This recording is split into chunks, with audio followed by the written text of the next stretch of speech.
ನಮಸ್ಕಾರ ವೀಕ್ಷಕರೇ, ರಾಧಾಸ್ ಕಿಚನ್ಗೆ ನಿಮ್ಮೆಲ್ಲರಿಗೂ ಮತ್ತೊಮ್ಮೆ ಸ್ವಾಗತ. ಇಂದು ನಾವು ನೋಡುತ್ತಿರುವ ರೆಸಿಪಿ ಇಡ್ಲಿ ಸಾಂಬಾರ್ ಪೌಡರ್. ಮೊದಲಿಗೆ ಇಂಗ್ರೀಡಿಯೆಂಟ್ಸ್ ಲಿಸ್ಟನ್ನು ಕೊಟ್ಟಿದ್ದೇನೆ, ನೋಟ್ ಮಾಡಿಕೊಳ್ಳಿ.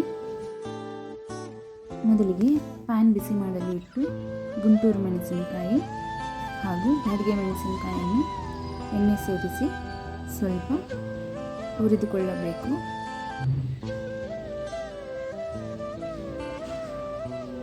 ಮೆಣಸಿನಕಾಯಿ ಕ್ರಿಸ್ಪ್ ಆಗಬೇಕು, ಅಲ್ಲಿಯವರೆಗೂ ಹುರಿದುಕೊಳ್ಳಿ. ನಂತರ ಕಾಳು ಮೆಣಸನ್ನು ಹದವಾಗಿ ಹುರಿದುಕೊಳ್ಳಬೇಕು. ಈಗ ಮೆಂತ್ಯ ಸೇರಿಸಿಕೊಳ್ಳುತ್ತಿದ್ದೇನೆ. ಮೆಂತ್ಯ ಸ್ವಲ್ಪ ಬೆಚ್ಚಗಾಗುವವರೆಗೂ ಹುರಿದುಕೊಂಡರೆ ಸಾಕು. ನಂತರ ಚಕ್ಕೆ, ಲವಂಗ ಹುರಿದುಕೊಳ್ಳಿ. ಇದರ ಜೊತೆಗೆ 2 ಇಲೈಚಿಯನ್ನು ಸಹ ಸೇರಿಸಿಕೊಳ್ಳಿ.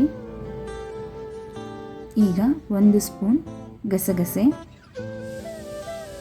ನಂತರ ಜೀರಿಗೆಯನ್ನು ಹದವಾಗಿ ಹುರಿದುಕೊಳ್ಳಿ. ಮೀಡಿಯಂ ಫ್ಲೇಮ್ನಲ್ಲೇ ಹುರಿದುಕೊಳ್ಳುವಂಥದ್ದು, ಇಲ್ಲವಾದರೆ ಕಪ್ಪಾಗಿ ನಿಮಗೆ ಸಾಂಬಾರ್ ಪೌಡರ್ ಕಹಿಯಾಗುತ್ತದೆ. ನೋಡಿ, ಈಗ ಧನಿಯಾವನ್ನು ಹುರಿದುಕೊಳ್ಳಬೇಕು.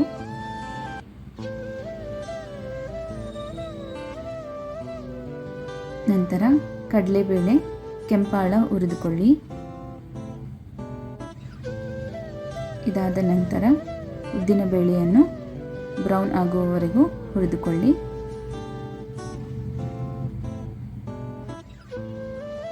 ಈಗ ಇದೇ ಪ್ಯಾನ್ಗೆ ಸ್ವಲ್ಪ ಎಣ್ಣೆ ಹಾಕಿ ಕರಿಬೇವು ಜೊತೆಗೆ ಸ್ವಲ್ಪ ಇಂಗು ಸೇರಿಸಿಕೊಂಡು ರೋಸ್ಟ್ ಮಾಡಿಕೊಳ್ಳಿ.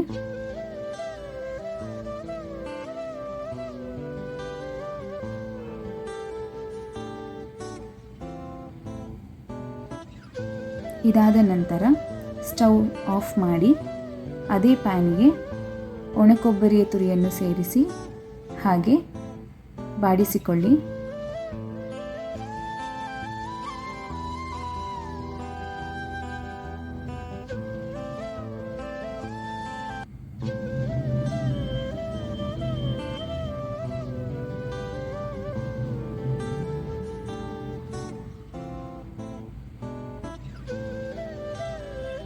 ಇದೆಲ್ಲ ಆದ ನಂತರ ಎಲ್ಲ ಇಂಗ್ರೀಡಿಯೆಂಟ್ಸನ್ನು ಸ್ವಲ್ಪ ತಣ್ಣಗಾಗಲು ಬಿಡಿ.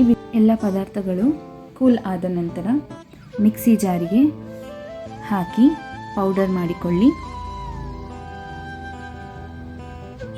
ಪೌಡರ್ ತೀರಾ ನುಣ್ಣಗೂ ಇರಬಾರದು, ತೀರಾ ನುಣ್ಣಗಾದರೆ ಸಾಂಬಾರು ಚೆನ್ನಾಗಿರುವುದಿಲ್ಲ. ಸ್ವಲ್ಪ ರಫ್ ಇದ್ದರೇ ಇಡ್ಲಿ ಸಾಂಬಾರು ತುಂಬ ಚೆನ್ನಾಗಿ ಬರುತ್ತೆ, ಹೋಟೆಲ್ ಶೈಲಿಯಲ್ಲಿ ನಿಮಗೆ ಆಗುತ್ತೆ.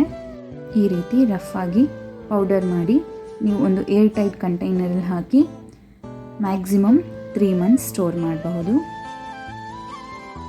ಈ ವಿಡಿಯೋ ಇಷ್ಟವಾದಲ್ಲಿ ನಮ್ಮ ರಾಧಾಸ್ ಕಿಚನ್ಗೆ ಸಬ್ಸ್ಕ್ರೈಬ್ ಮಾಡಿ. Thank you.